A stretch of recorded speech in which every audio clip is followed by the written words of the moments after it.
hello, sterile processing world. This is Harry Mullen again for another interview. That's right. It's that time. It has been that time for about a week now for voting for board members, secretary treasurer, president elect. So I have another interview that I want to bring to you. It's Brandon Gantt, and he is running for secretary treasurer. And so without further ado, let's bring him on to the show. Hey, Brandon, how you doing? I'm doing great. How are you? I'm doing excellent. I've been having fun doing these interviews. Haven't been able to get through everybody that's running for a position with HSPA, but enough to, I think, to give some of the membership an insight as to who is running and what they stand for. I know it's a lot of great people this year. The list is just amazing. So there's people are spoiled for choice this year. A lot of good choices. Absolutely. I had the opportunity to, I believe it's Ann Kobayashi who is Yes, running against you. yes. So I interviewed her last week, and it was kind of touch and go as to whether I knew you were wanting to do the interview, hmm but it was, it's a time crunch. I understand you're busy, and but you came back, and I think I did a follow up, and you're like, yes, and so I sent you the link, and you scheduled it with me today, which we have plenty of time because I believe the vote goes on until the 21st. 2026. The 26th is the The last. 26th. So we still have plenty We of time, still have plenty folks. of time. 11:59 p.m. Eastern time, I believe, on the 26th is that's the last time of voting. Well, that's great. So again, I see that you're running for secretary treasurer of HSPA. But before I started asking you questions about that, tell our audience a little bit about who you are and what your journey has been within sterile processing. Well, I will give you, luckily, I have a book that is my life story now. Um, I am Brandon Gantt. I actually started in healthcare. Oh, I think this year probably is my 20th anniversary in healthcare. So that takes me back to 2004. Started in healthcare in something completely in communications, completely unrelated to sterile processing. I will make a confession. I did not know anything about sterile processing until around 2000 and I want to say either 10 or 11, where I became aware of this area. I had no idea it existed. By that point, I was working in OR business operations. And one of the things that we would do at the hospital I was working at was we would have a afternoon meeting where we would have the OR or somebody from nursing and somebody from sterile processing would come up and go over the next day's schedule. And that really got me curious because this person, this manager who would come up, based on equipment availability, we would start to change the order of the schedule, which has not happened anywhere since in my work life. So that was a blessing. But that's really where my journey into sterile processing began because I went down and investigated that area. And boy, was it alien to me. They did not have an instrument tracking system. They were doing things the old school way, even in 2011, 2012. Oh, yes, it was handwritten. Their count sheets were on magazine racks. So somebody had typed everything up. And, you see the magazine racks that you spin around, and you would have to guess what the tray was because there were no labels on the trays. And you would kind of, Right. shake it back and forth and go over and kind of pull your count sheet and then do instrumentation that way. You would build your count, you would build your set that way. And that's really how I learned about sterile processing. And so just imagine that was scary for me because I just knew every sterile processing department was like this. And I said, well, how do these people do this work? Because it's just amazing. So you actually, I asked one of the people that was there, you actually know all of these instruments. And I am sitting there with them with the notebook out, and I had a pen, and I was drawing the instruments, and I was coming up with my own names, or I was coming up with, if they would give me the names, because I was really learning the process. And so that is how I actually started in sterile processing. Now, from there, I am originally from Baltimore. I was able to go to Mercy Medical Center in Baltimore, which is a community hospital. It's a very nice community hospital. And they had built a brand new OR and a brand new sterile processing department. And that's really where I feel like my journey really began, because Hmm. now all of a sudden the things that I was reading in the book, the Isham at the time book, actually made sense. So they had updated autoclaves. So it made sense to me now. They had brand new low temperature sterilizers. They had brand new washers.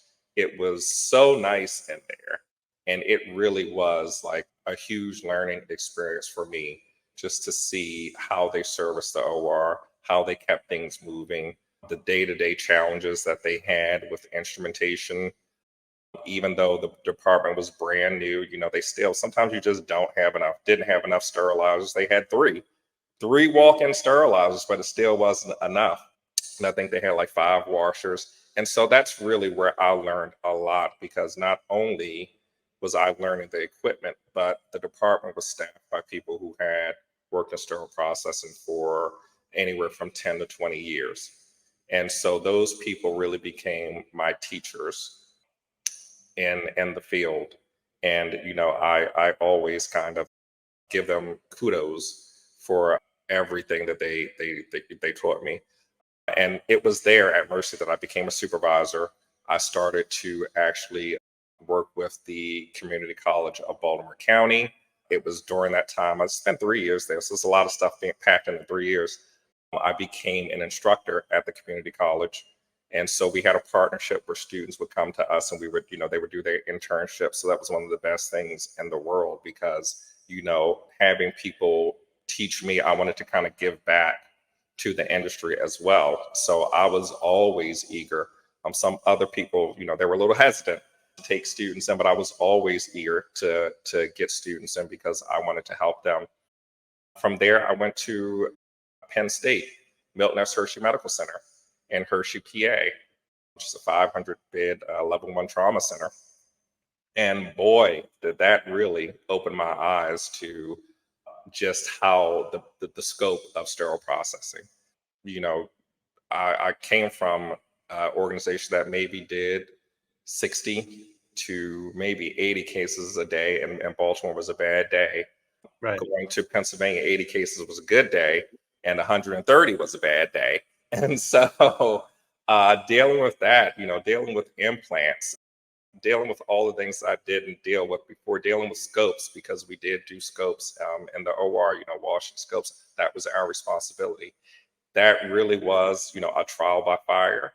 And that was, I think, even a bigger learning experience than Baltimore. And I'm thankful for the path that I have had, because it aided me so greatly. So I spent 5 years there, and also managing the OR materials as well.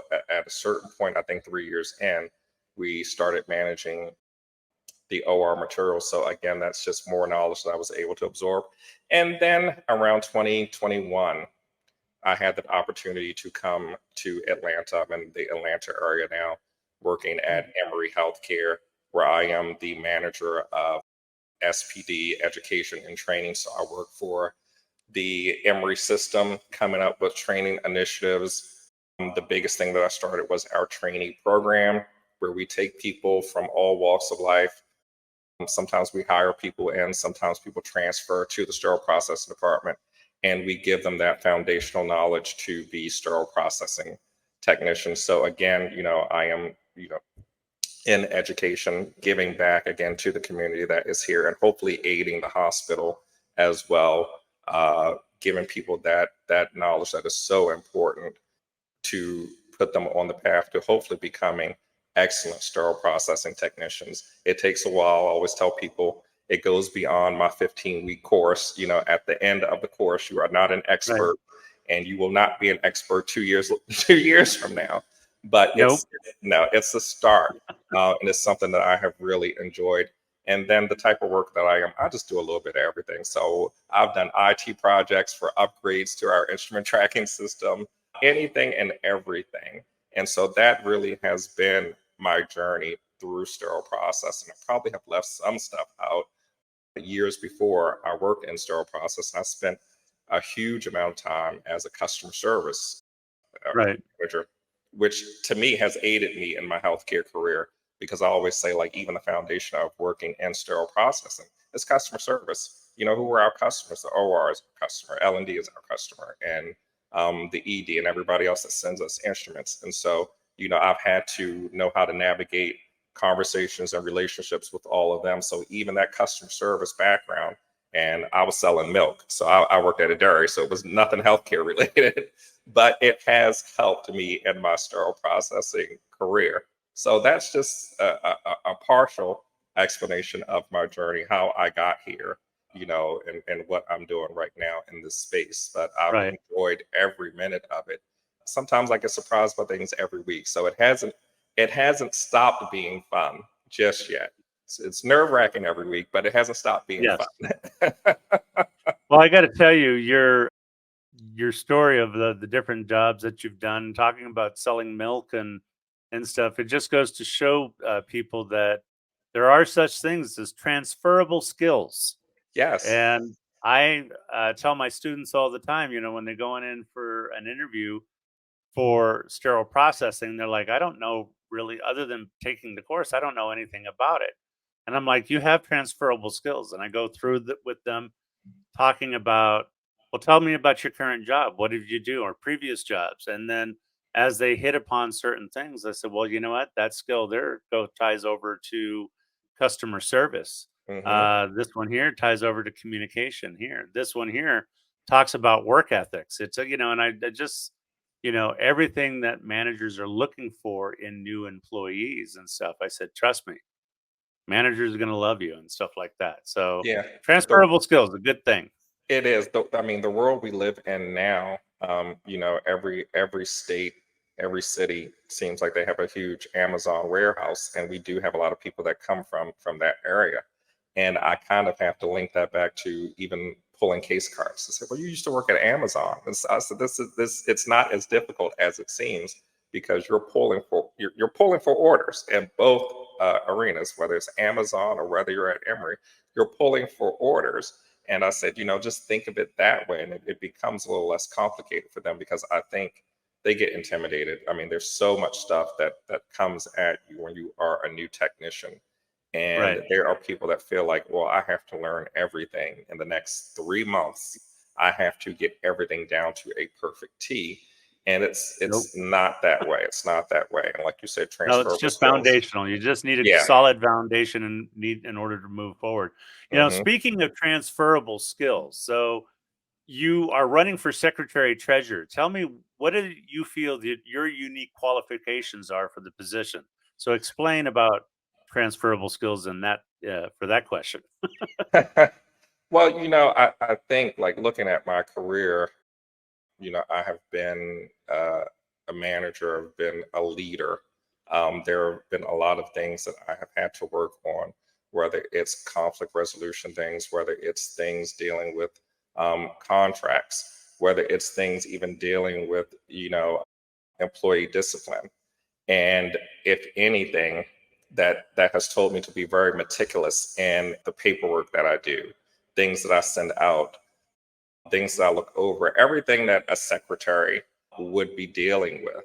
Hmm. Somebody that has to be very attentive to even what's being said. I think the biggest unique skill probably is being on the board of directors for the last year, being 2 years, being a director and being in that space and being able to look to our current secretary, who is Jan Prudent, who, Hmm. sometimes, we will have a meeting. And, when we have our meetings, especially virtual meetings, everybody is in a different state. Everybody's in different areas. Some people are in quiet areas, some people are not. And I'm pretty sure that with all of us on that call, things are missed. And after the meeting closes out, you'll probably get an email from Jan saying, oh, well, we actually missed this. But because her attention to detail is so great, I realize that's one of the things that you really have to have. You have to always be listening. Your listening skills have to be amazing. Hmm. So I think that is a unique qualification as well, just being in that space with somebody who does such an excellent job on the board right now as that person. I think that's one of the best, I guess, probably learning experiences that a person can have, to actually sit in that space at the same time as the person who is currently within that role. Right. But again, like I said before, with everything else that has happened throughout my career, and I am probably one of the last people usually that wants to raise their hand to be in charge of a department. And every job, if I show you my resume, every job that I've had, I've been in charge of a group of people. And so clearly somebody sees something in me in that regard. But I think when you have so many people that are your direct reports, that level of detail is important. And I think that's something that I have excelled at in the last 20 years of my career, being able to deal with everybody on different levels, being able to take charge of whatever it is that involved them, whether it's their employee files that I had to keep up, whether it's their performance or attendance that I had to track and also prepare, write-ups for when they were, when they had missed a certain amount of time. So I think all of that really lends itself well to somebody stepping into that role of the secretary, because it is something that requires a lot of attention to detail. Somebody who Yeah. really is a taskmaster at keeping things on target and making sure that nothing is missed when you are having important conversations. We have a lot of important conversations at HSPA, and Right. you really don't want to drop the ball. You don't want somebody to forget about something. You don't want a topic to fall by the wayside.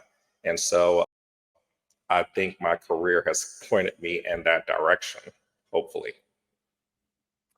Well, you mentioned that you served on the board. Hmm. And so tell me, while on the board, what do you feel were your successes? And I know that it's more of a group effort and stuff. It's not Yes. necessarily individual, but while you were there, what do you feel that the successes were while serving with for HSPA? Well, anything that the industry feels was a success, I'm willing to take credit for. It was just me. No, it's all me. No, I think one of the biggest successes I can really speak to, because it happened last year at our last convention in Nashville, was the mentor program, which was our Mentor Matters program, which we started out small. It was something that Marjorie Walls actually came and said, "Would you like to be on in this group, this work group, to start a mentor program for HSPA?" It's something we've considered for a very long time. We never really had the chance to do it, but everybody else we were working on so many different things. And I said, "Well, I would love to. I would love to do that, because I've had people, mentor me my entire career. And if we can make that connection with HSPA, it would be great."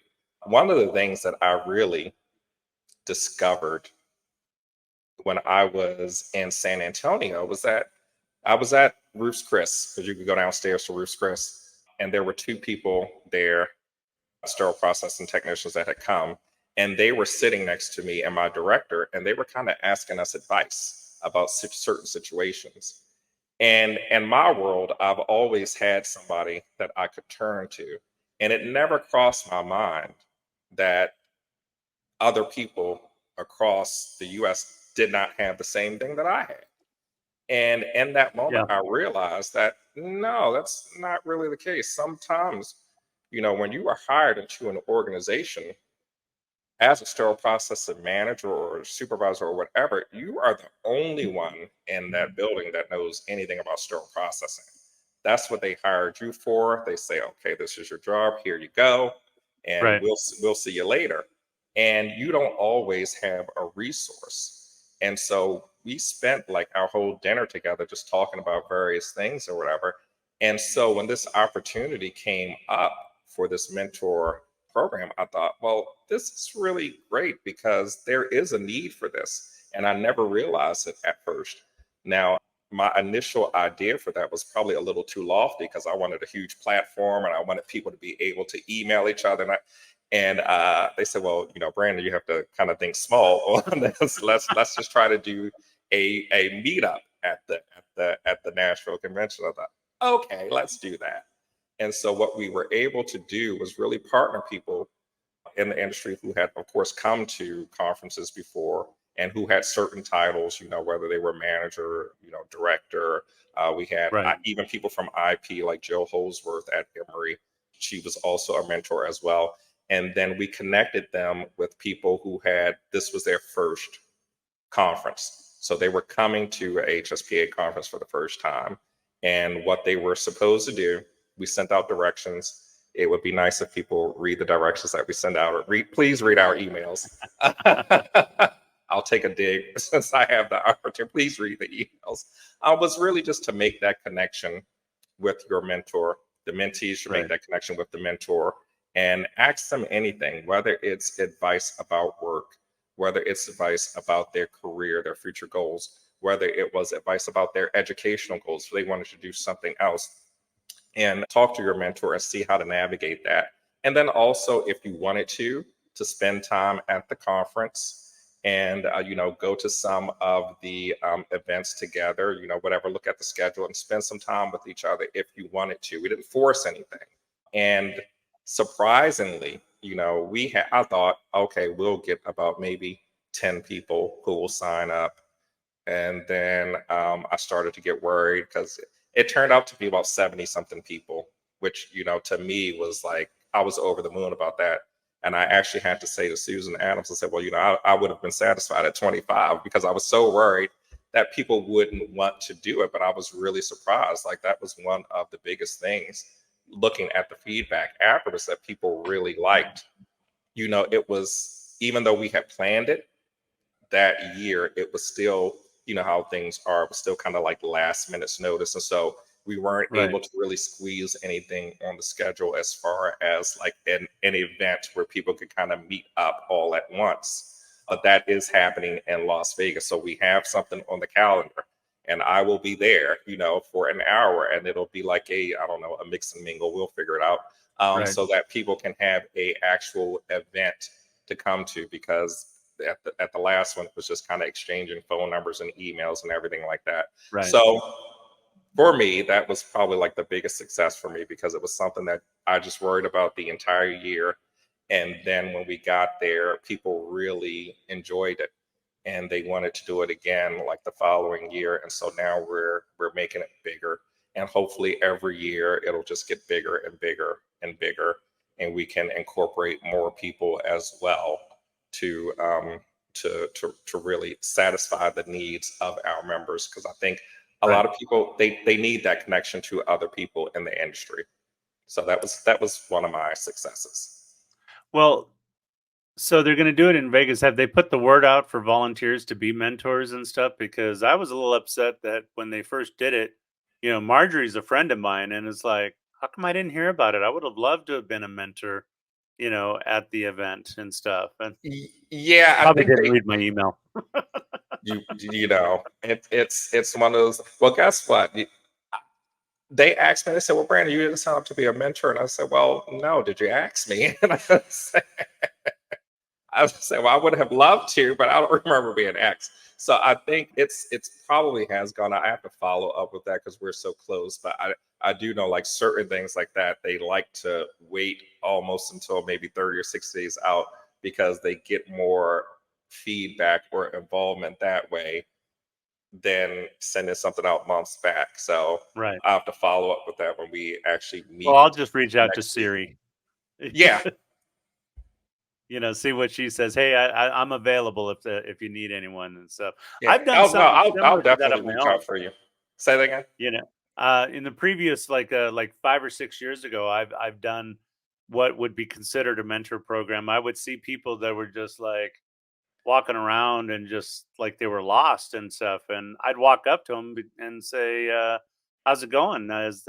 This your first event and stuff?" And they go, "Yeah. Do you need any help?" And they go, "Yeah, I don't know where to go." And I'm like, "Well, here, where do you want to go?" And I just kind of help them out, explain to what's going on, and, have go through their programs.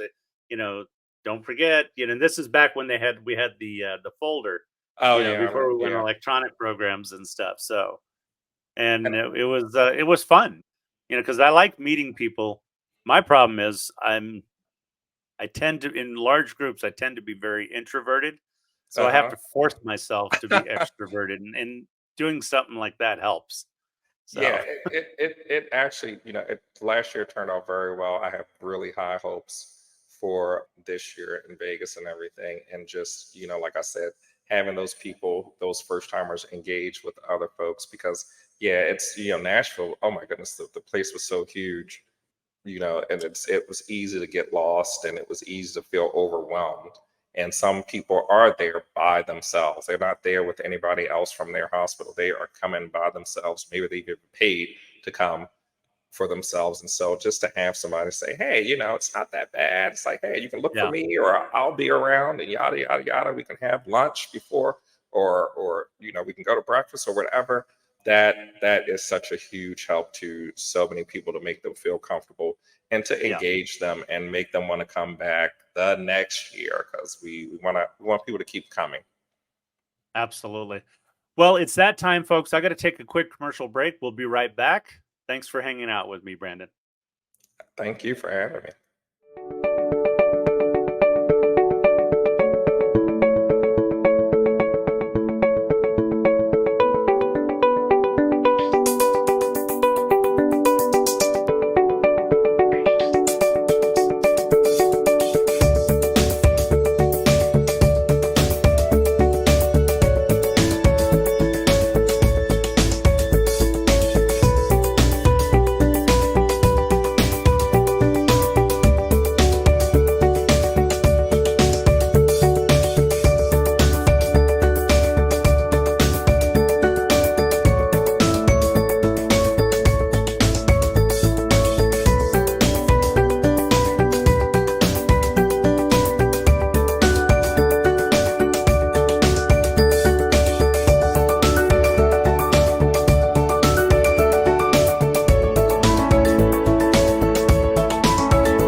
Well, folks, we're back again, and I have Brandon Gantt here with me, who is running for Secretary Treasurer of HSPA. And let's go ahead and get back into the next question. A lot of people, when they're running for a position, they might have a mission in mind. So, and I don't know that necessarily Secretary Treasurer has a mission other than keeping facts straight and the money and stuff. But I'm going to go ahead and ask you: do you have a mission, and what is it? I think I do. I think when you get on the board of directors and you are giving access to HSPA behind the scenes, there are so many things being worked on. Certain things, you can't even talk about yet, but there are so many things being worked on, and you really want to see certain things come to fruition.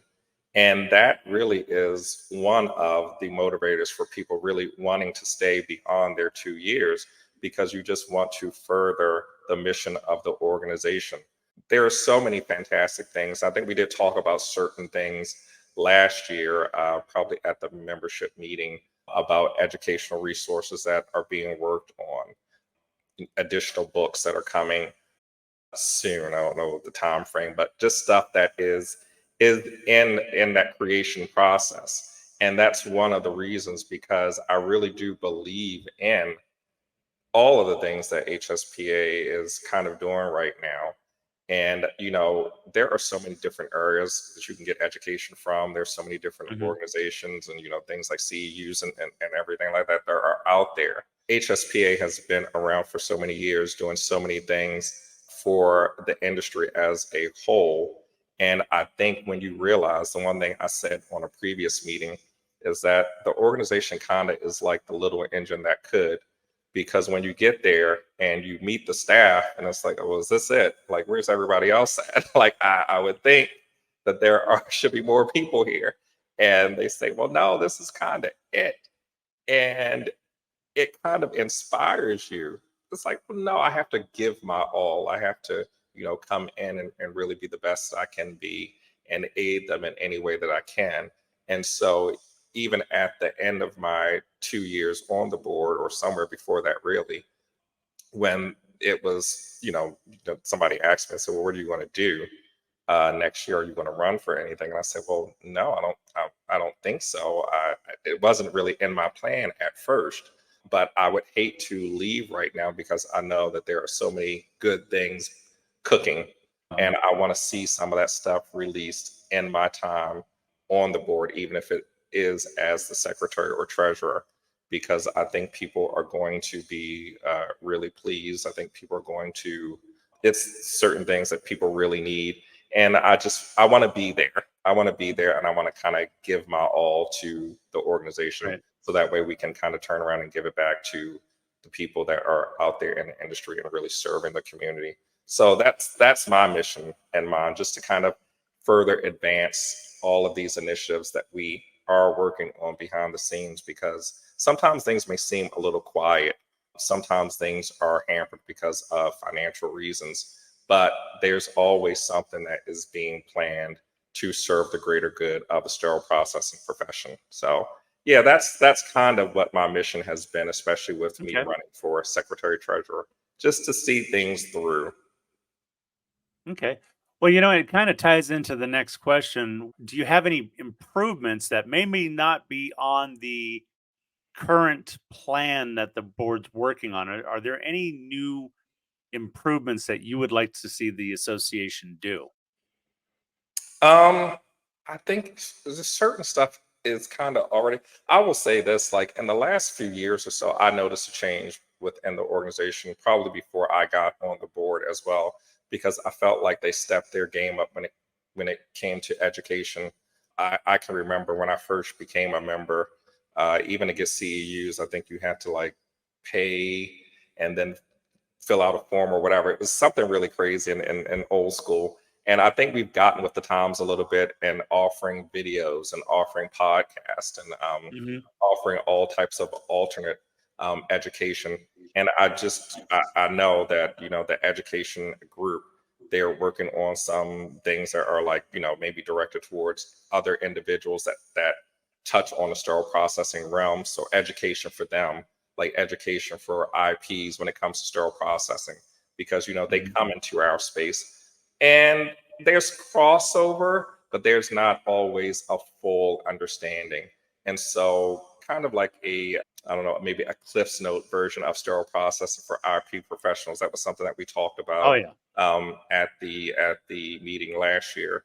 So, like, those are types of improvements that we have coming down the line for other people, not just sterile processing technicians, but other people that sit in that sterile processing space. I mean, if you look at our industry, there are a lot of people, sterile process departments report up to nursing in some cases, a Hmm. nursing leader who might not have even foundational knowledge of sterile processing. So we've been trying to aim educational tools around Yes. those folks as well. So that's additional stuff that is in the pipeline and it's on its way, and we've spoken about. So I'm not misspeaking on anything, but I think stuff like that is needed, because there's a huge knowledge gap sometimes between who the department reports up to and that nursing leader and that sterile processing leader. There is a disconnect sometimes, and I think they need help in that realm. And I think sometimes if you have something that is geared towards them, it's a lot better than handing them the ninth edition of the HSPA, technical manual, and say, well, read this entire book back to front. This is what, we can do, what we can't do. Because, you realize there aren't a lot of resources out there for No. them unless you really do a lot of digging for that. And you still might not fully understand how a sterile processing department is run. You might not understand, True. even things like turning over a tray. sometimes they don't understand that process. So trying to gear stuff towards those people who are novices within that realm, I think that's stuff that is on its way.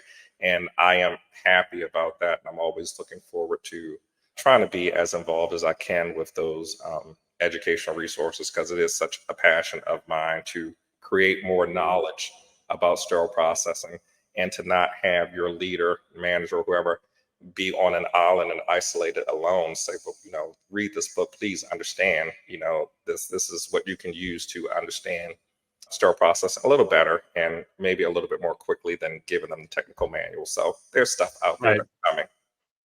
Oh, absolutely. I mean, you can give them the textbook from HSPA. You can give them a copy of Amy, Hmm. but and they can read it. But oftentimes, without an explanation, like going through the book, the textbook, oftentimes you need that expert to go through and clarify things.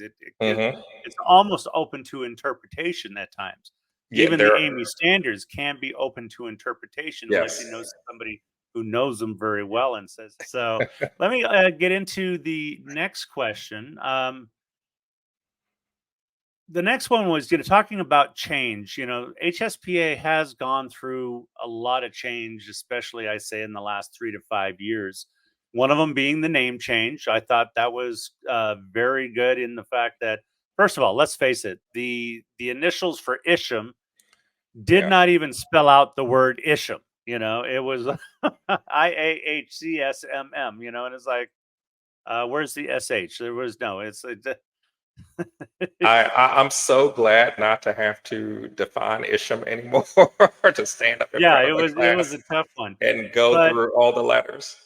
now with all the changes, and I know you were on the board, and a lot of the changes, are I agree are good. But is there anything that you would have wanted done slightly different or something added to the changes? Or Um, I mean, looking back at certain things, especially in the last 2 years, I can't really find fault with too much of what they have done. I thought the name change was very timely. And it's so funny, like having those, that was before my time.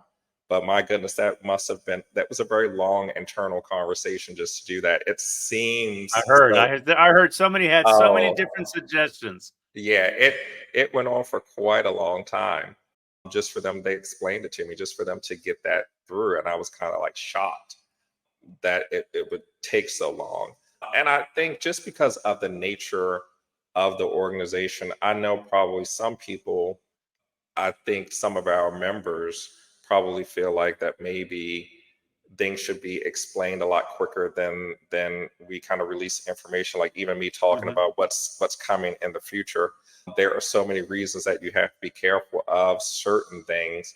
Maybe people feel that we aren't transparent, but we really are as transparent as we can be, and we do give people the opportunity to really address us on certain things if they, if it's something that we can get feedback about. So I haven't had any issues with the way that they have gone about certain changes, because I think if anything, it was probably for the greater good of either the organization or sterile processing at large. Even things like legislation, as far as going from state to state and trying to get you know states to require certification, that's a lot of work. And I think even at our last meeting, when Josephine Coletti, really, she had an opportunity to kind of go over that.